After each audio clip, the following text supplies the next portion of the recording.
A nation cannot exist without a common core of values. We are trying this extraordinary experiment of being a nation without nationalism. And it seems to me that it's not working. What do you mean by that? Well, literally what I said, David. Well, when you look at the, well, if you look, for example, sorry, I don't want to keep on going on about the last Labour government, but they did do an awful lot of things, and especially You'll in this upset area. the gentleman in the middle there if you do. Him, but I'm quite happy with that. If you look at the Labour government's attempts at defining Britishness, they actually set up a test. It doesn't consist of questions on British history, British lifestyle. It consists of questions like, when are you entitled to benefits? In other words, it is absolutely outside any notion of nationhood. If you look at what the French set up as their equivalent, it's about the revolution, it's about notions of citizenship and whatever. Now, the real problem, I think, is the way in which multiculturalism has worked. The way multiculturalism has worked, and the Race Relations Acts and whatever, I think are totally well-intentioned.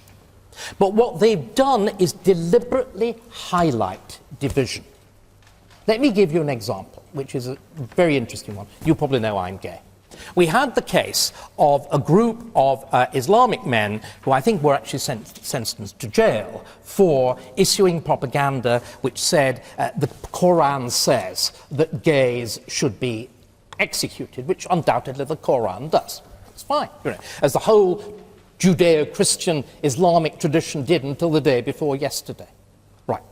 If I, as a homosexual, then say, I think Islam is a vile and disgusting religion which has no place in a modern democratic society, I will have a policeman fingering my neck and dragging me off to jail as well. This is absurd. A mature society would have an Islamic preacher or a radical Christian getting up and saying, I think you, David Starkey, and I'm sure the gentleman in the middle there would agree, you know, a disgrace to humanity and should be strung up outside Dewsbury Town Hall. And I would then be able to argue, I think you are an atavistic throwback to the Middle Ages, and although I wouldn't execute you, I would jolly well make sure you had absolutely no rights as a citizen, whatever, because you're not a fit member of a democratic liberal society. But unless we restore freedom of speech and engagement, what that Channel 4 programme, and I've seen some previews of it, is about, is getting a group of people who've never talked to each other before to talk to each other, frankly, and no holds barred. All right. And that's what we want. Person in the very back.